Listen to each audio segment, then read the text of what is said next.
James. You murdered her. You knew about her delusions. She always talked about the man in the radio, so you decided to become that character. You replaced the old radio and then played an audio file telling her to stab herself repeatedly with a knife. You knew she was delusional and had episodes of schizophrenia.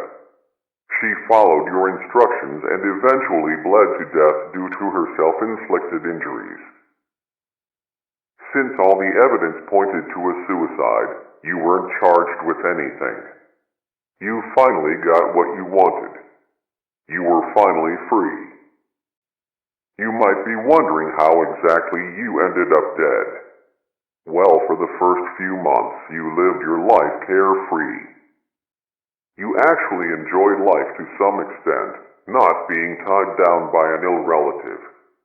But eventually, that all came crashing down. It started off with brief, horrific, gruesome nightmares. Visions of her stabbing herself endlessly, blood gushing out of her wounds, flooding your mind with blood-red guilt. Slowly, these nightmares leaked into your daily life. You'd see her out of the corner of your eye, whether you were driving, walking down the street, or at work. Even though you killed her, she never really left. She lived in your mind and haunted you every day until you eventually couldn't fall asleep. Every time you closed your eyes, even for the briefest of moments, she'd manifest in your subconscious. Eventually you went to the hospital and you were prescribed sleep medicine, but that only suppressed the issue. Slowly your body adjusted to the medicine and you needed to increase the dose for the medicine to be effective.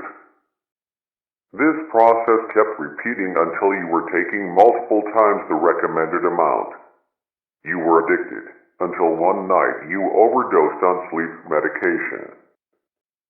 Right now, in this moment, your physical body is currently in a hospital bed, hovering between the thin line of life and death. You're still probably wondering why you're here in God's basement. I'll finally tell you who I am and what this place really is. God's basement is a realm for those who have committed great sin but are still redeemable. The individuals that arrive in God's basement relive their own versions of hell, allowing them to reflect on their life and watch their slow descent into evil. Their resentment, hate, bitterness, and jealousy accumulate until those emotions manifest themselves through atrocious acts, yours being murder. You were backed into a corner, watching your life slowly pass you by. All those opportunities you sacrificed. All that potential wasted. You became bitter and resentful. Many could sympathize with you. Many might have even done the same.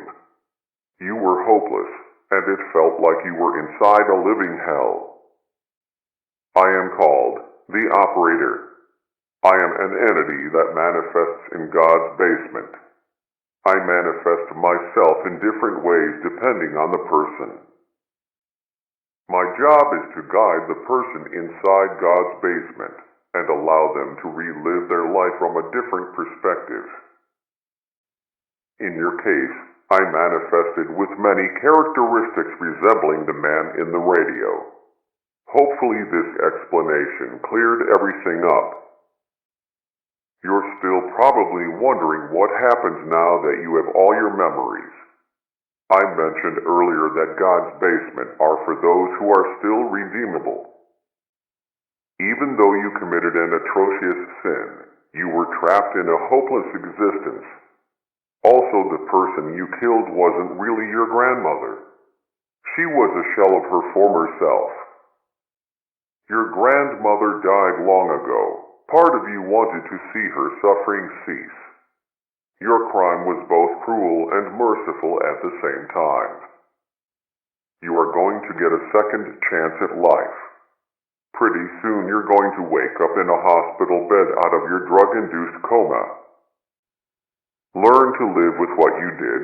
The feelings of guilt, paranoia, and pain will never completely go away. James. Make the most out of life, and be grateful for this second chance. One last thing. Good luck.